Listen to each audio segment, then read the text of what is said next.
Hey, hey, hey, welcome, welcome, welcome. An edition of Healing Heart, special edition. It is Heart Month, February is Heart Month, and we are here today to just share a little bit with you about some of what we're doing with sudden cardiac arrest this month. We have an exciting announcement to make today. Number one, first off, next Friday, 1 week from today, is the Damani Gibson Memorial Relays. That is being held at Cy-Fair High School at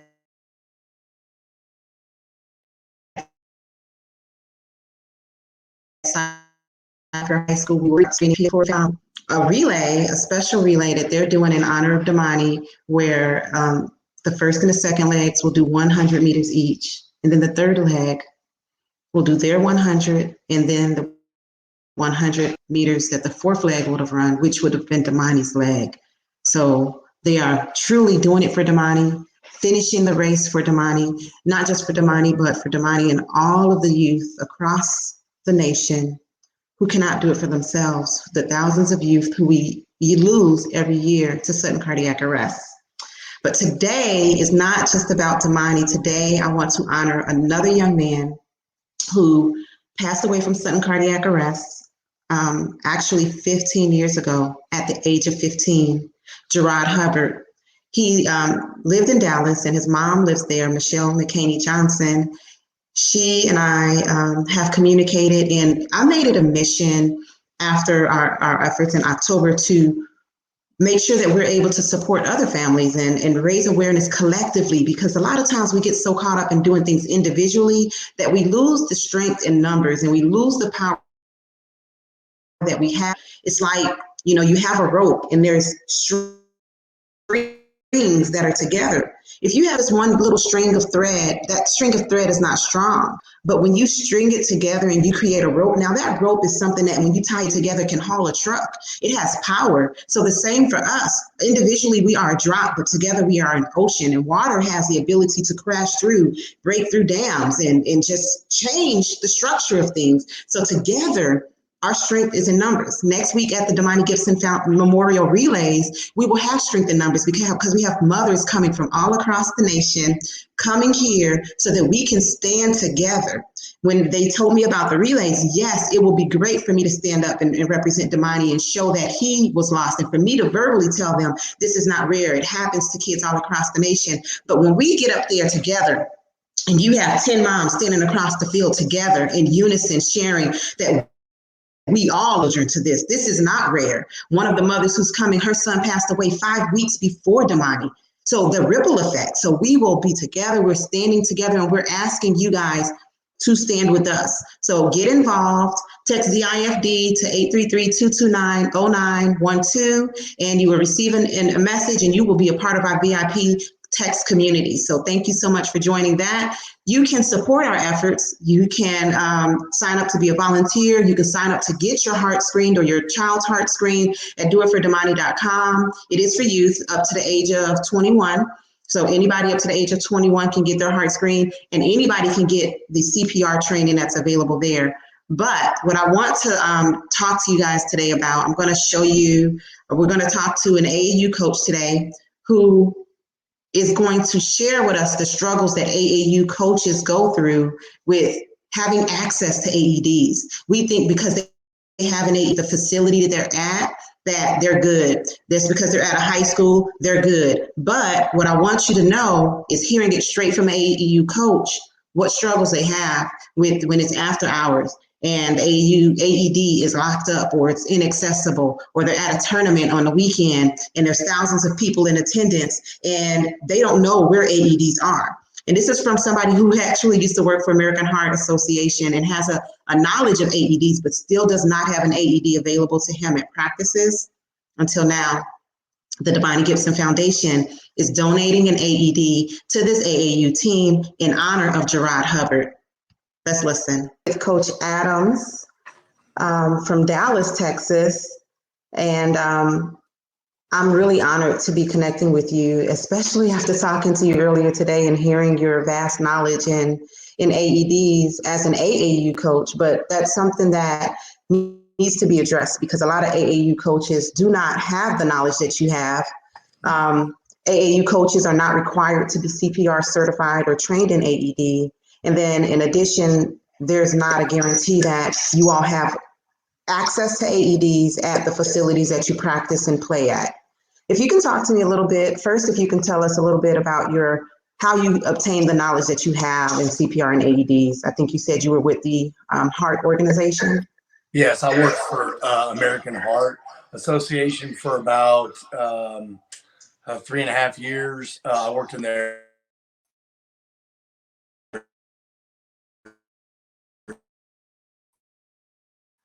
youth was also to educate the younger kids, especially in the elementary school level, in hoops for heart and jump rope for heart, about it being the number one killer, et cetera, and why heart health was such an important part of our daily lives. So, and of course, through that, you get introduced to technology such as AEDs and why they're important.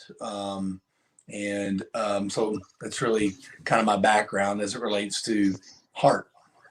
Okay. And so as an AAU coach, talk to me about the availability of AEDs to you guys at practices and at games. Well, after we talked, I really thought about it, and I think the sad part of it is that we're really at the mercy of the facilities that we play in. And you'd mentioned that AAU coaches, club coaches, whatever it is, we rent facilities, we use facilities, and you could get into a situation where you say, well, is it my responsibility? Is it the facility's responsibility? Well, in reality, the responsibility, whether it's CPR training or AEDs or something like that, I think it must fall back on the person that's responsible for the child. And as an AAU coach, I'm responsible for keeping your kid safe. And that's like my number one job.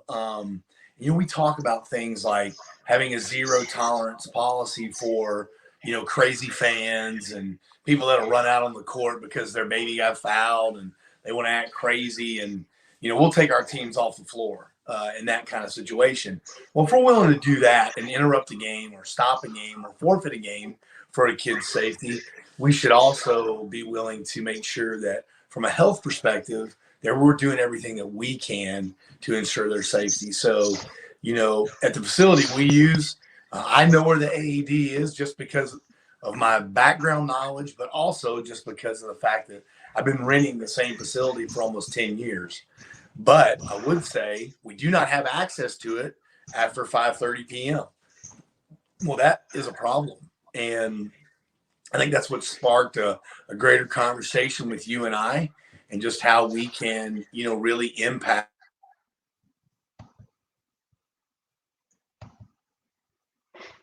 I'm sorry, you faded off there. How we can really impact. Sorry, say that. I didn't hear your last part. You said how we can really impact. Yeah, I said that's what sparked our conversation is just how we can impact, not just only the AAU coach, but the knowledge of the 15, 16, 17-year-old who doesn't even know that they may have something going on with them. Right. And I know that you have a very personal experience with it, and you shared that story with me, and it's sad, but the thing that is such a blessing, whether it's, a kid like, Damani or whoever the kid is, the kid we don't know, is that you've been able to turn this into a positive, and you should be commended for that. And a lot of people don't turn things into positives. And, what I would say is, what we're able to do as an organization is we'll probably have anywhere from 70 to 100 kids that are 15 to 17 years old on the boys' side.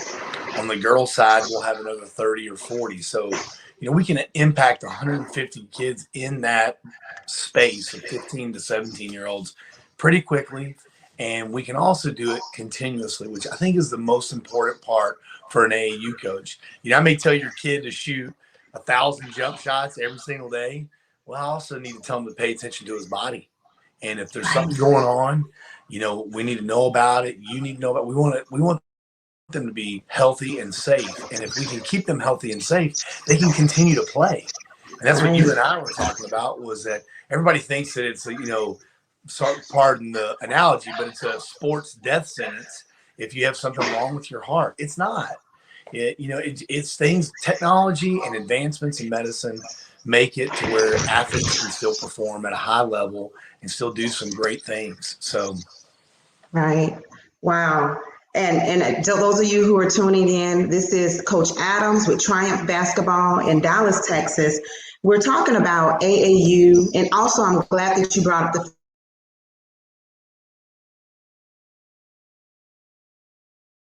fact that it's not just a team, it's baseball team, right. basketball team, little league programs, but the importance of understanding that AEDs need to be available, not just present at the facilities, but available for use. And Coach Adams pointed out that after 5:30 p.m., he doesn't really have access to the AED there. So we have a huge announcement coming up. Go And ahead, my Coach. practices are 5:30 to 9:30. So it's like, So during the time that you need it, you don't have yeah, I don't access. have access to it. Right. Exactly.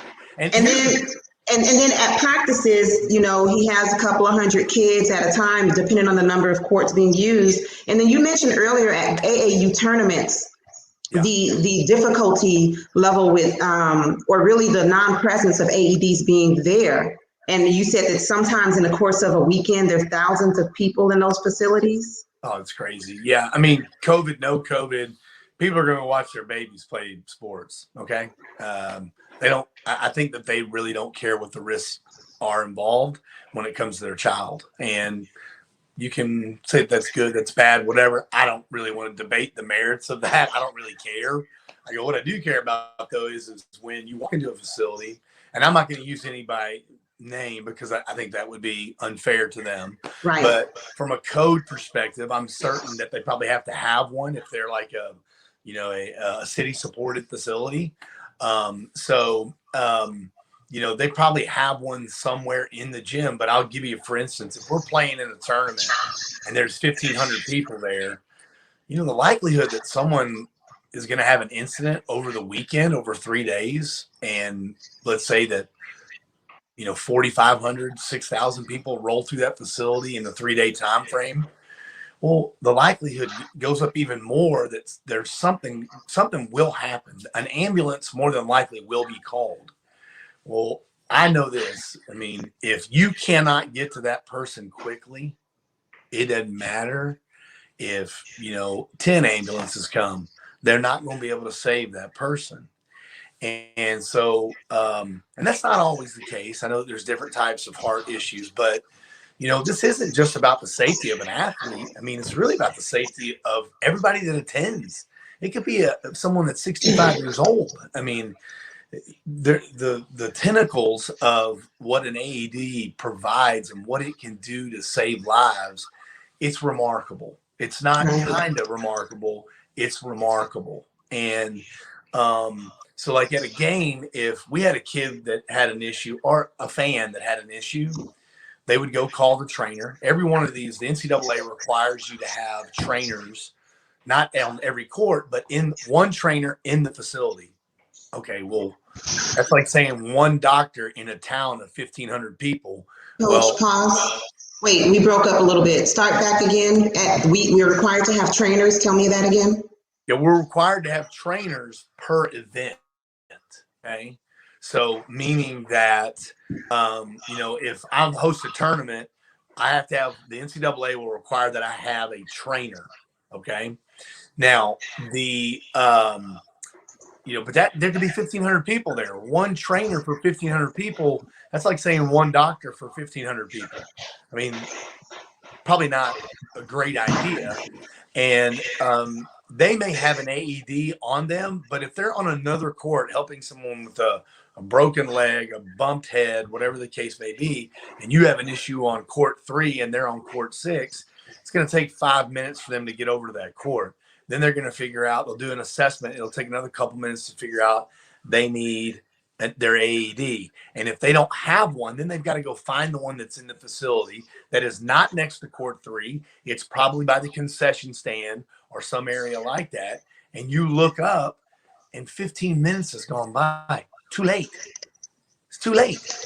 And to me, having more AEDs can never be a bad thing for anyone.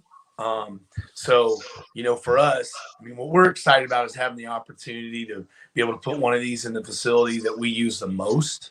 We use 4 facilities, but this one that we use the most, I mean, we're in there 22 to 30 hours a week, and that's significant. I mean, the things that you are being able to do with this foundation, you're going to impact anywhere from 250 to 300 kids every single week.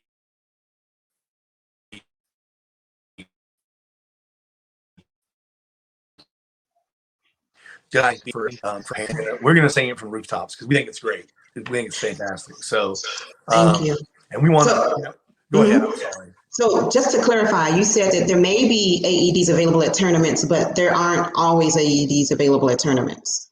Well, no, what I'm saying is we don't know where they are because it's not our facility. Do you see what I'm saying? I know where mine is in my building, in the facility that I rent to practice in. But if I go to, a Plano Sports Authority that has under their umbrella 70 indoor courts, I don't know where the 3 AEDs are in those 3 facilities. No clue. And then just to clarify, you said that you rent the facility you practice at, but your rental agreement does not cover the space that the AED is in, correct? Correct. Yeah. I mean, the school's got it closer to the classrooms, and I'm in the gymnasium, which can be closed off from the school. Yeah. But I mean, I think I'm in a unique situation there. We've rented other facilities before where the AED is right next to the court. So, right. I get it. Yeah. And it varies. So earlier, I'll talk to an AAU track coach. Track is my background. Mm-hmm. And the coaches that rent track facilities do not have access to the AEDs because the AEDs are locked in the concession stand and they don't have access to the concession stand. So these are things that, even myself as a coach, I never thought to ask these questions before it happened to my child because we're not thinking, there's this whole perception that it's so rare. It doesn't happen that often. A kid will have signs and symptoms, and those things are not necessarily the case. I want to read you a statistic that I just recently learned. It says that an AED or an athlete who has sudden cardiac arrest at a school function, so a school sanctioned event, whether it's practice or game, has a 70% survival rate. Wow. An athlete who has a sudden cardiac arrest at an AAU or club function, practice or game, has a 38% survival rate. Almost half the survival rate. And it speaks to exactly what you're saying. Right. At a school function, they have access to them. At an AAU or a club function, even if they are there, they may not know where it is. They may not have the key to unlock the room that it's in. And this is a national emergency because I'm meeting mothers every week who've lost children on basketball courts, in sport events, or even at their homes. But I'm focusing in on the AAU, and I have a mom who's coming here next weekend for the event that we're doing in honor of Damani. And just this past summer, her son passed away on a basketball court in the middle of a game. And he didn't get an AED until the paramedics arrived. Like you said, exactly what you just described. Yeah, it's too late. It's too late. So in honor, I was connected to Triumph Basketball through a friend of ours who we're going to connect with in a moment. Mel Johnson, her son passed away 15 years ago at the age of 15. He would be 30 today. And it is our honor and our pleasure to donate an AED on behalf of Gerard, on behalf of Damani, on behalf of all of the thousands of children who pass away from sudden cardiac arrest every year, but to equip Triumph Basketball with this life-saving device so that they can have the power to save a life. That's awesome. That's so great. Thank you so much. You and I had a great conversation. So I love the gift. We will absolutely make sure that it is displayed in our gym and in a place in the school. They don't even know about it, right? I mean, the school's going to be also happy because I'm just going to share that one statistic with their business manager. And I am quite certain that he's going to be like, this is awesome. So there's a whole nother 400 kids that you've impacted that you don't even know about. Oh, wow. That's amazing. Because they're at the school from 8 a.m. to 3. So I think that there's all kinds of stuff. There's a camp that's held there in the summertime for kids, and that's another 250 kids throughout the summer. So the touch of just this one moment. We're talking about an impact of 700-800 kids in a calendar year that are going to have a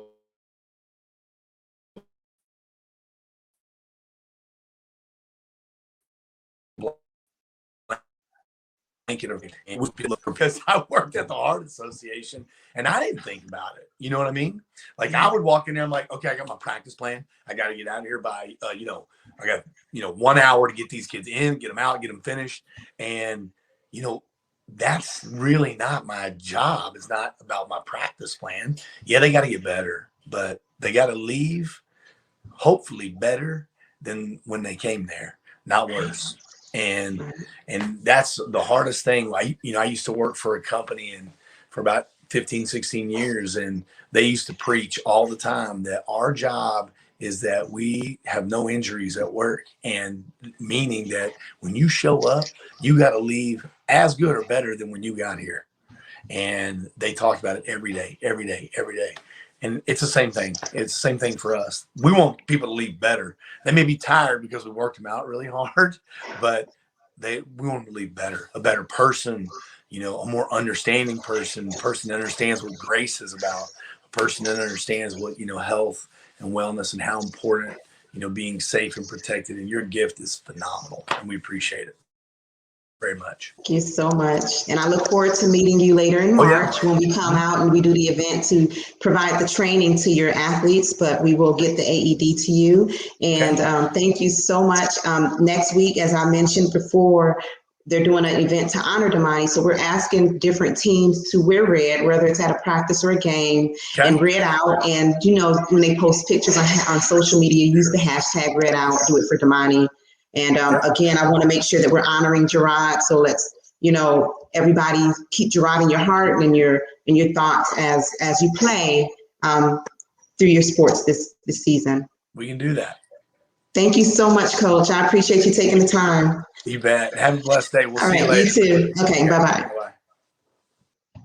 Cardiac arrest is not rare. 7,000 youth die each year from sudden cardiac arrests. That's nearly 20 children every day, but we don't talk about it.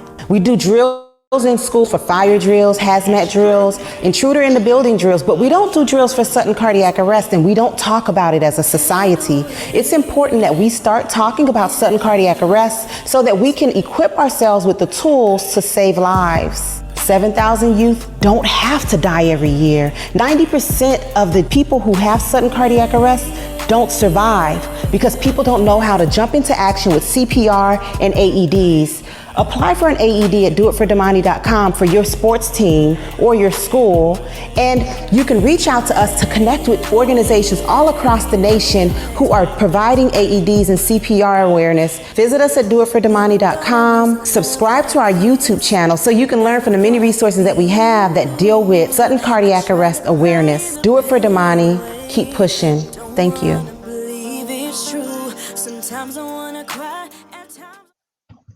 All right, guys. Thank you so much. I have Michelle. She's watching.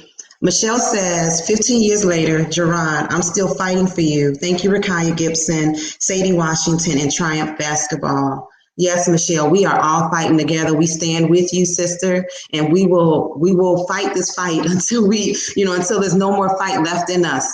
So thank you, everybody, for watching. We are honoring Gerard Hubbard. We are honoring Damani Gibson. We are honoring Zeke Upshaw, Chloe, Elijah, Zach, Alec, Solomon, all of my friends out there. I'm not trying to, Isla, all of my friends, and especially all of you guys who are coming here next week. I want to make a huge announcement. We are starting a documentary film.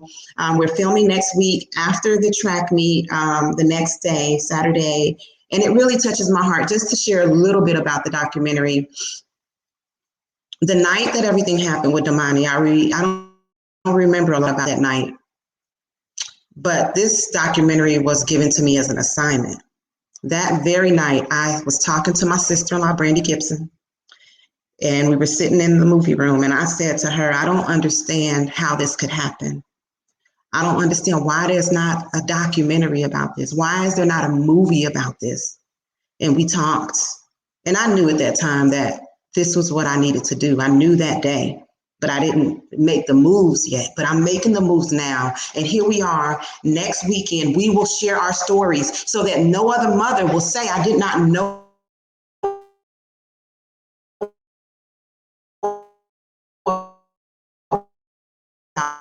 this. Because of this information, for your support, if you want to get involved with what we're doing, you can register for heart screenings at doitfordamani.com. There will be occurring at the track meet. Heart screenings will occur at the track meet. CPR training will happen at the track meet. If you do not know how to do CPR, come, let us teach you, let us show you. Zoll will be there. They will have a booth set up. Zoll is one of the sponsors of our documentary. So thank you so much to Zoll for your support in our efforts to raise awareness and to save lives. We also are raising money. If you want to support our documentary so that we can get this message out to people, we do not have the full budget. So please, you can donate. If you text to this number, you'll get instructions on how to join our mailing list, on how to make donations, everything. So plug in, text to this message, you will get on our mailing list. I appreciate you guys so much.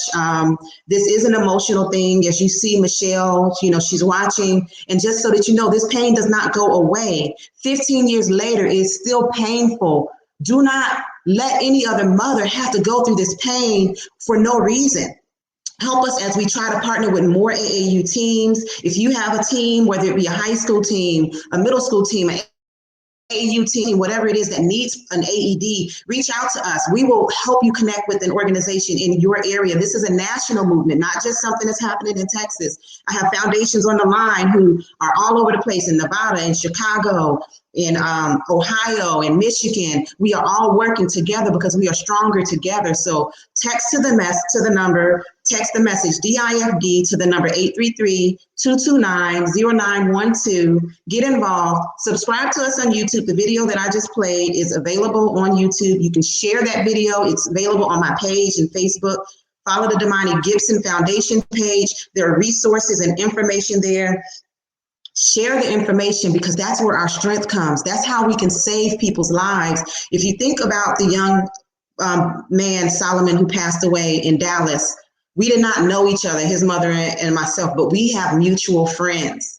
And if Solomon's story had been shared on social media as possibly something that, could be detected, is something that happens more often than it should, or than we know, then what if I would have gotten that message? And what if I would have gotten Damani screened and found out something before his fateful incident? So it's important that you share this message. It's not just for you. We have a duty and a responsibility to share information that we are given. We don't know who needs to receive this information. So share it so that the person who needs it can see it. And the same on YouTube, please share the YouTube channel, share the videos there, like and comment on YouTube because it increases me in the algorithms. It's not just about me hearing a comment, but it's so that my videos will be presented to more families that need to see it. Thank you so much for everything you do. And thank you to those of you who are coming next weekend. We will probably come on and give you a little video as we're together. I know this is going to be a beautiful, emotional event. It's also a healing event. We are providing healing modalities to the families that are coming in town in the area of massage and facial. It's going to be a treat. Meditation sessions, sound healing. So it is something that I'm honored to be able to do for the women that are coming. So if you want to make a donation to contribute to that effort, you can do that as well. We have a fundraiser up on the page. So thank you so much for everything that you're doing. I'm just so pleased and honored. Like, I could not have done what we have done to this point without you. I mean, the amount of impact that we've had in such a short time, I mean, it's nothing but God. And I know that this is our assignment and we will push forward through this assignment, working together and doing it for my beautiful, beautiful boy. Do it for Damani. Let's go.